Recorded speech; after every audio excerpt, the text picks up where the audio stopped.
Tu rêves de te lancer, de créer ta boîte, de devenir ton propre patron. Mais voilà, il y a toujours ce petit truc qui t'en empêche, c'est la peur. Mais dis-moi, t'as peur de quoi? Est-ce que t'as peur de réussir? T'as peur d'échouer? T'as peur du regard des autres? J'aimerais bien savoir. Allez, suis-moi et puis on en parle.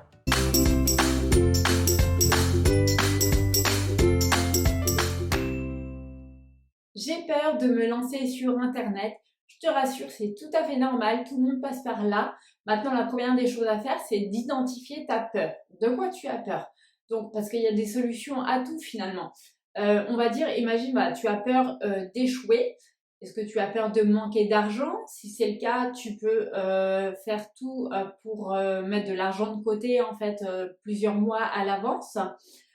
Est-ce que tu as peur de perdre ton travail? Auquel cas, c'est pareil, tu n'es pas obligé de le quitter du jour au lendemain. Tu peux faire ton projet en fait en parallèle de ton activité dans les débuts et aviser après. Est-ce que tu as honte un petit peu si jamais tu n'arrives pas au bout de ton projet? Donc là, c'est plus lié au regard des autres.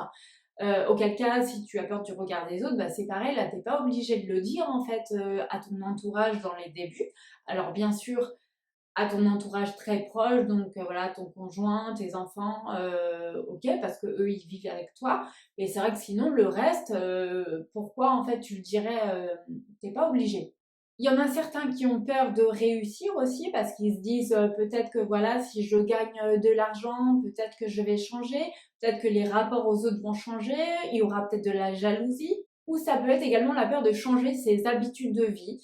Donc il y en a pour certains, ça va être un moteur, hein, justement, ils en peuvent plus de leur routine, c'est pour ça qu'ils veulent changer. Mais pour d'autres, ça leur fait peur parce que voilà, ils sont dans leur zone de confort, voilà, ils ont leur petit train de vie. Et forcément, le fait d'avoir une activité à côté, ça change beaucoup de choses. Donc il y a un petit exercice que je t'invite à faire, j'en avais déjà parlé dans une autre vidéo, c'est de te demander qu'est-ce qui se passerait si je réalisais mon projet, si ça fonctionne, et à l'inverse, si ça ne fonctionne pas, ou alors que je ne me lance pas.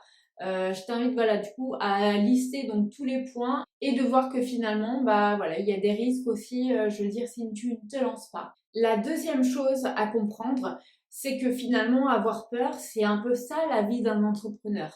Un entrepreneur qui n'a pas peur, ça n'existe pas. Clairement, c'est ça d'ailleurs qui fait sa force, c'est qu'en fait il essaye, il échoue, puis il recommence. Après, ce qu'il faut se dire aussi, c'est que je veux dire, ça fonctionne par étapes. C'est pas je vais me lancer et je vais échouer quoi du jour au lendemain. Non, c'est un peu comme si tu veux gravir une montagne, tu y vas pas comme ça au sommet directement. Non. Tu fais palier par palier, et là c'est exactement pareil. Donc, avant d'échouer ou de réussir ou peu importe, il va se passer en fait des milliards de choses. Et à chaque fois, va falloir rectifier le tir. Tu vois, l'idée, c'est vraiment de se dire, ok, j'essaye un truc. Bon, cette chose n'a pas fonctionné, elle n'a pas marché comme je voulais, mais c'est pas grave. Je rectifie le tir, je fais ça différemment jusqu'à ce que ça marche. Parce que finalement, dans la vie, on peut toujours rebondir. C'est pas, tu testes quelque chose, ça marche pas, et puis du jour au lendemain, tu te retrouves à la rue. Non, avant ça, tu peux mettre des actions en place pour trouver des solutions. Donc ça peut être par exemple, je sais pas, un travail sur soi, ça peut être de se former à autre chose, ça peut être de trouver un petit job salarié en attendant pour subvenir à tes besoins. Enfin, il existe plein de solutions. Et c'est vrai qu'au final, qui n'a pas peur dans la vie? Tu vois, moi par exemple, à la base, j'avais extrêmement peur de lancer ma chaîne YouTube, de parler devant tout le monde, d'être visible, etc. Et pourtant, je le fais parce qu'en fait, ma motivation, elle est encore plus forte finalement que ma peur. Donc c'est ça qui me décide à me lancer. Et tu vois, je peux comparer ça à un saut à l'élastique. Un saut à l'élastique, ça fait extrêmement peur, et pourtant, il y en a qui se lancent et d'autres non. Pourquoi? Parce que moi, par exemple, la sensation que procure le saut à l'élastique, moi, bon, j'ai pas forcément envie de le vivre, donc je vais pas le faire. Maintenant, il y en a d'autres pour qui, ils ont extrêmement envie de vivre justement ces sensations, donc leur motivation va être supérieure et ils vont oser y aller. Donc dis-toi que la peur, dans tous les cas, elle sera toujours présente. Le truc, c'est qu'il faut que tu apprennes à vivre avec et à la dompter. Tu vois, et, même les grands entrepreneurs qui ont des années de carrière derrière eux, ils ont toujours une peur en fait. C'est juste que voilà, ils apprennent finalement à la gérer et c'est comme ça qu'ils avancent.